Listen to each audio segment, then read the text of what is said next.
Hello, lovelies. Hello, peeps. This is Kimberly Purpose, and welcome to my channel. Um, Today, I want to do a topic on cultural appropriation. Um, I got this idea from a few YouTubers. One that I can think of is by Chime on YouTube, and also by Angel Ramirez. Um, those two have spoken about this topic, and I sort of wanted to touch on this topic as well. And I want to first explain what cultural appropriation is, the definition, and I Google searched it.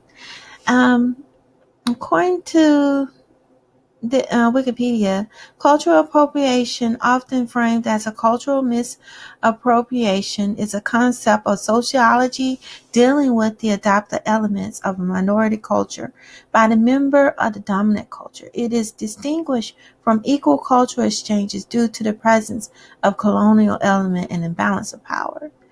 So, pretty much, cultural appropriation is when the dominant um, group, which is in the United States, is the the Great Caucasians, and the minorities are any group that does not have the established power or the some supremacist view are the minorities, which is usually African Americans, which are actually the Aboriginal Americans, Hispanics, Asians, and those are examples of the minorities here in the Americas, in the United States.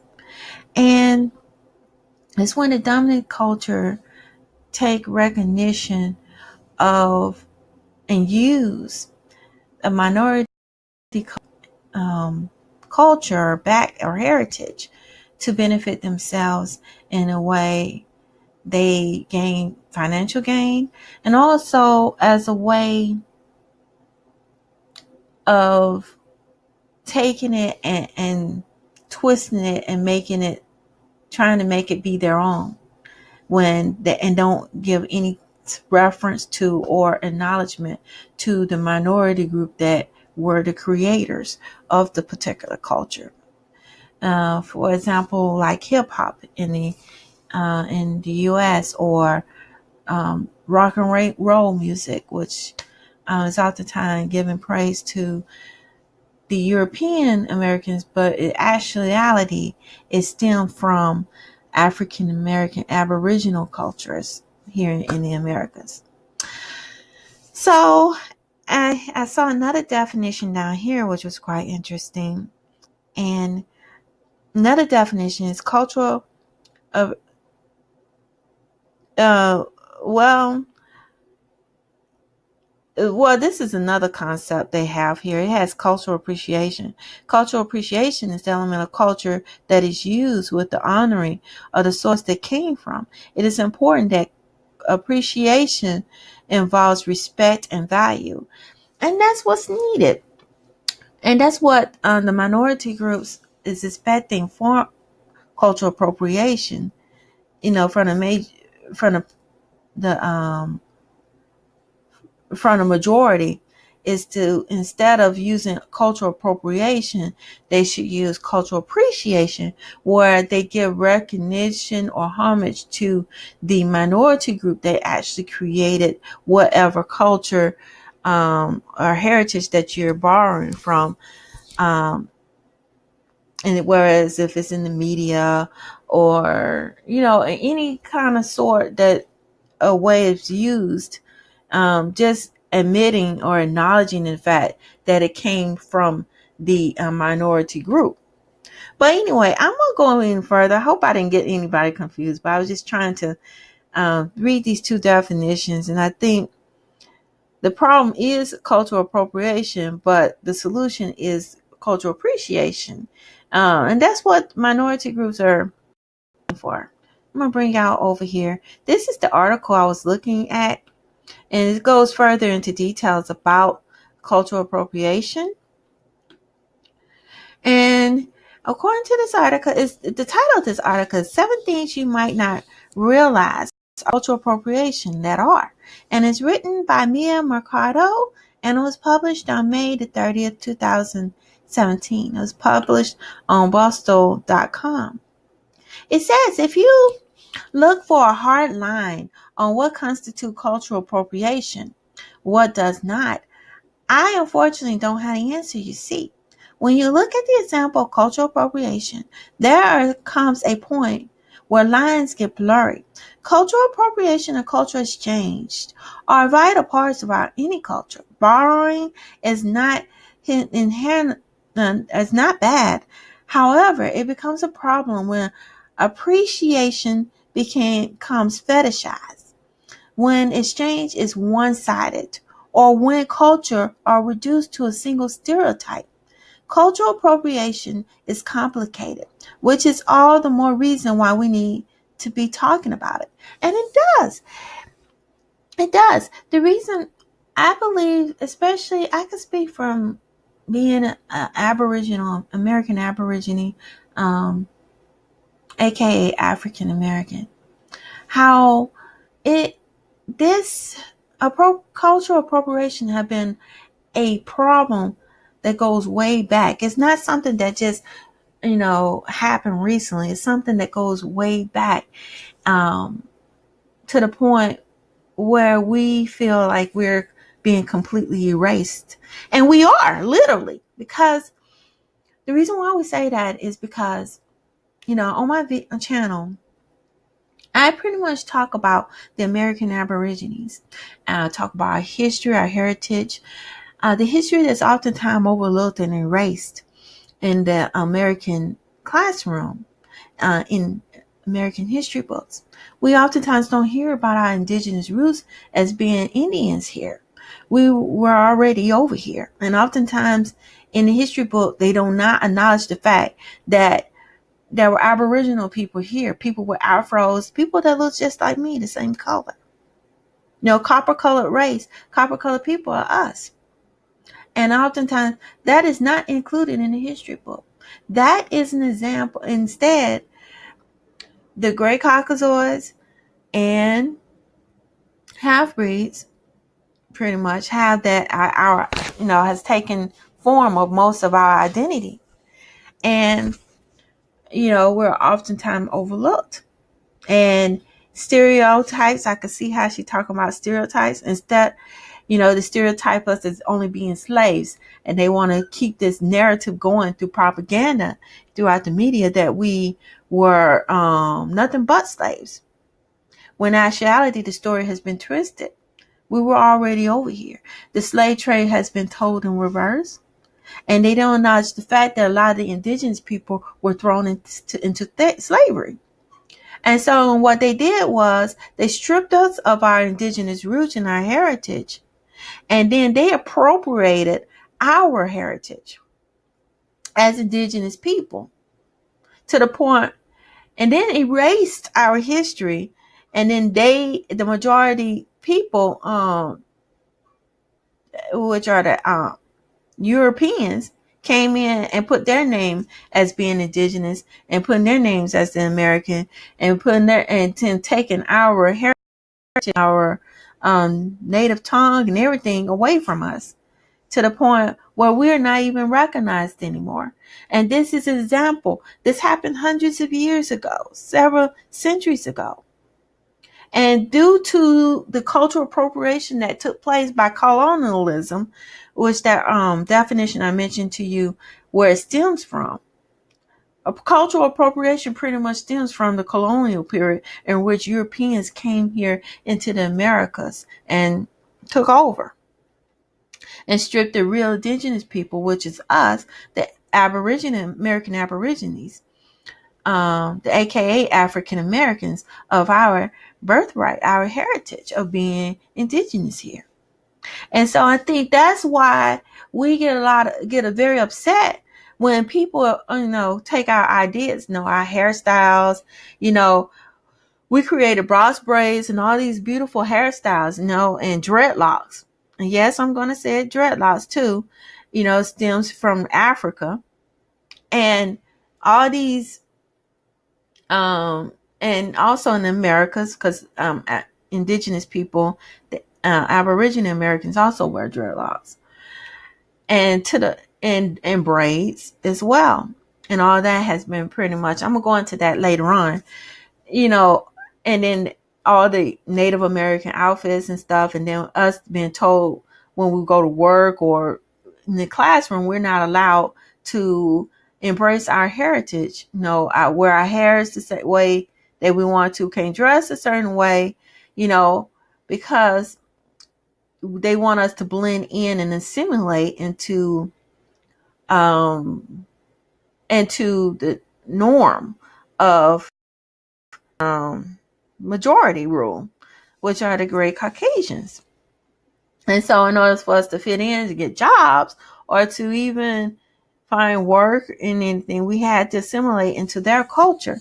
And oftentimes our hair was an issue, and any of that in native tongue, indigenous roots, is constantly being, taken away and stripped. And then having it stripped from the history books make it where we don't have an identity to this very day. But I can see that all of this plays a key. And the reason why so much animosity among us as Aboriginal Americans, and why we get so upset, is because it stemmed to the historical colonialism here in Americas and what took place.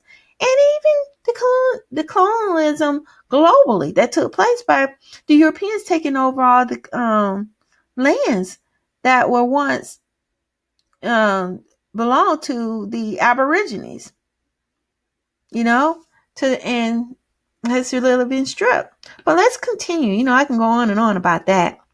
It says in fashion, for example, cultural appropriation, and explained by actors and activists, Amelia Sternberg, occurs when styles lead to racist generalization of stereotypes. It originated, but it seems as high fashion cool or funny when the privileged taste it for themselves. Basically, cultural appropriation is most clearly harmful when a trend takes from a minority culture and deems that trend more socially acceptable by the majority culture adopts it. And see, that's what I'm talking about. The major culture adopts it and take it for themselves. And then next thing you know, in the history books and whatever books they write in the media, they, instead of acknowledging and honoring and giving homage to the minority group that created it, they put their name on it and then act like they are the ones that created that particular trend. And, oftentimes it gets overlooked that it was created by a minority group. A great example of this is when, I think it was Coco. Coco is married to Ice Cube. They have a reality show on TV. She came on there with some box braids, and then she talking about Coco box braid and acting like she created that. And that's when we have a problem with. Our American Aborigines been wearing that style for centuries. Okay, that's an ancient culture roots that we have created for ourselves, and we've always worn it. Archaeologists can go back and dig and find ancient remains of our people wearing those braids. Okay, so no, Coco did not create that look, and Coco is a great Caucasian.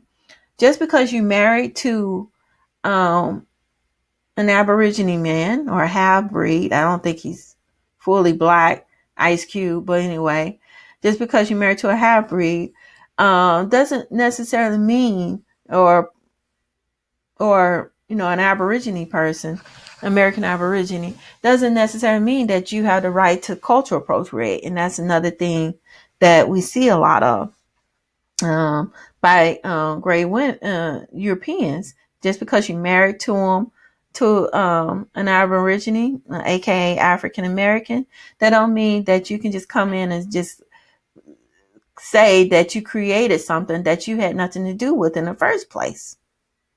And this is what we're talking about. And the Kardashians coming in, wearing cornrows, and they came up with a different name for cornrows.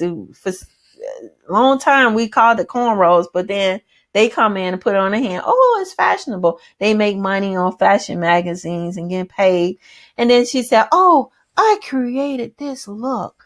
You didn't create anything. We've been wearing that for how long? Okay, we created that look. So you can't sit here and then you can't sit here and that's what they do. When we wear cornrows to school, American Aborigine wear that look to school or out in public place, or going to work with that style. Oh, we're bashed and told, oh, that's ghetto, is unkept and unclean. But then the men of Great Caucasoid coming there wearing it. Oh, it's trendy. Oh, it's appropriate. Oh, you created. That's your look. Then next thing you know, you writing in the history books. That's what you did before. That's what you always do. And then next thing you know, 100 years from now, oh, Kim Kardashian created that look. You Great Caucasoids started that trend. No. And see, that's what we're talking about. You steal our identity, our heritage, and our culture, and that's wrong. First of all, if you're going to borrow a look or something, you write down and say, oh, American Aborigines created this style, and we're just borrowing from it. Everything you do should have our name on it. Okay? That's what you all do when y'all create y'all stuff. It has Great Caucasoids on there. And we expect the same in return. It's just a mutual respect and understanding. And you can't just go in and take people's culture and just put your name on it and then make money off of it and say that it's yours. And that's what we have a problem with. And I'm hoping that maybe y'all can see where we're coming from. But it says here that recently the owner of Portland Burrito Cart was criticized for cultural appropriation after a profile for Pear revealed some dubious origins for their tortilla recipe. When the woman ended up reverse engineering a tortilla recipe of their own, portions of the interview of the woman talked about peeking into the windows of every kitchen was struck some as appropriative. In a piece of mixed authors, Jamalai King states, the problem, of course, is that it's unclear whether Mexican women who hand over their recipes ever got anything in return. And now these same recipes are being sold as a delicacy in Portland. The food cart is now closed, which some speculate is due to the backlash from the claim of cultural appropriation. And that's what we're talking about. Cultural appropriation. And see, it's not, this is another example of how it can be done through foods and recipes and everything. And that's what we're talking about. If I'm not mistaken, some of the recipes and stuff that was done by American Aborigines, the aka African Americans, is soul food.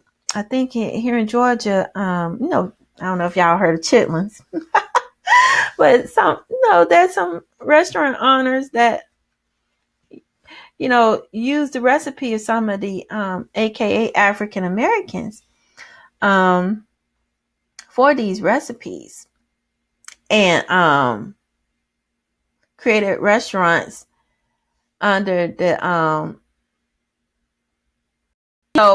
and they making money off of it, off of the Aborigines who created these recipes in the first place, and still down to the slave days, and some of it's indigenous here. And that's another example of how, some gray Caucasians come in and use the recipes.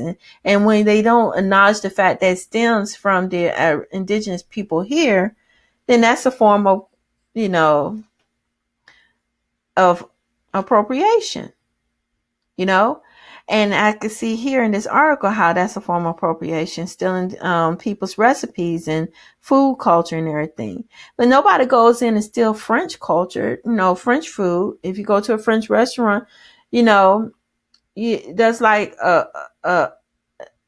if a American Aborigine or African American go and steal French food, from the French or whatever, and say, "Oh, we created French food," and they put their name and then say, "Oh, Africans created French food," y'all would be offended and say, "No, that's our culture, our food. We created it. That's how we feel." And then try to write in history books saying that French food was created by blacks. By bronze people. You'll have a fit and say, "No, yeah, y'all didn't create that," or any type of food that y'all create. So that's what we're talking about. And then here's the picture. Oh, that looks so good. I love soups. It's like Chinese dish. Looks really tasty. It says authentic food and appropriation. And see, and I didn't think about that, but it can't. That's another form of appropriation, And if you come up with a certain food style and everything, from a different culture like Chinese food, Mexican food, and all of that, you acknowledge that it comes from that culture, But when you go and blatantly say, "Oh, it's," like taking soul food, for instance, and that we create, and then constantly putting Europeans on there and saying, "Oh, Europeans create art," that's wrong. And then, and I think a lot of people who are in the majority don't even look at that because they so used to having things, just taking stuff and putting their name on it, and they don't see the problem. You don't see the problem because you're benefiting. But if you had something taken from you and other people are making money off of your creation, yeah, you will have a problem with it too. And it says here, there's a continuous confession history with food and cultural appropriation. Last year, piece, How Should You Eat Pho received criticism because it featured a gray chef's own take on the Vietnamese dish. Ooh. Yeah, that's a big no-no. In a piece in the Everyday Feminism, author Misha Johnson says recent transplants to the Bay Area write Yelp reviews to search of authentic Mexican food without the sketchy neighborhoods, which usually happen to be what they call neighborhoods with higher numbers of people of color. Wow. And let's draw down. And it says eating and enjoying food from another culture is not inherently appropriative or wrong. Cuisines often exemplifies cultural exchange at its best. However, in instance, someone of the dominant society is profiting off the customs of the culture of the non-dominant culture without the occurrence of any sort of cultural monetary exchange. It gets the dicey territory. It's and commercializing food of another culture, thus removing its cultural history. Exactly. And can lead to people reduce entire communities into monolith cuisines, as Rachel Q writes for Everyday Feminism. When people think culture can seemingly be understood with a bite of food, where it gets problematic. And see, and that's the problem. And then historically, the great Caucasoids are the ones getting recognition for something that's not theirs, and then they ones to be reaping the benefit and trying to justify everything. And this is what we're talking about. And it says the haircut you get when you're about to use black culture for a come up. Oh, this is funny. This is just showing some of the celebrities that had culture appropriated. And like right here, this is Justin Bieber. He wearing dreads. And, he wore dreads. And then Miley Cyrus, when she twerk, and which is a dance move that was created by American Aborigines. And she's making money. And twerk is all of a sudden, everybody think Miley Cyrus created, but that was already been created by American Aborigines and it's been around for a while.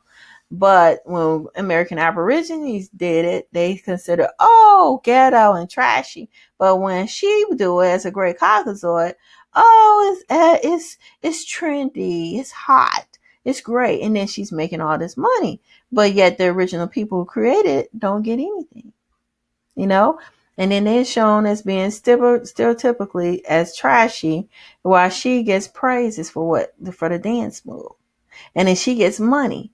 And of course, the American Aborigines don't get anything. And then you look at this 100 years from now, they're writing in history books. That thing, the only thing face that they have up there is a great Caucasoid, like Maya Cyrus, and saying, "Oh, she created everything," knowing good and well they didn't create anything. It came from the Aborigines, and that's what we're talking about. You know, it is stealing of history and culture.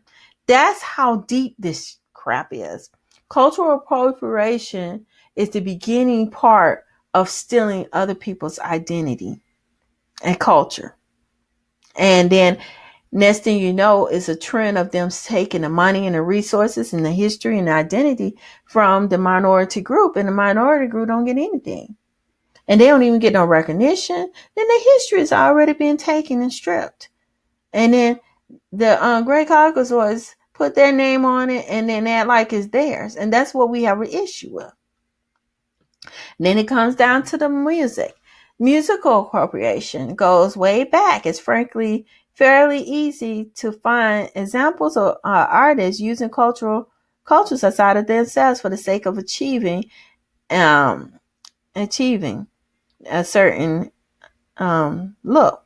From Katy Perry and geishas as the geisha, and then monasteries and twerking, cherry picking parts of another culture, and ultimately diluting and profiting off of them of is cultural appropriation, and that's most clear and seen in ways of Elvis dance and heard the way of Iggy Azalea's speech as Arthur Carvel Wallace writes in a piece of Megan Trader's Blazant from MTV News. What does it mean when Megan Trader's voice is technically an approximated black one that comes from a white body, a gray body?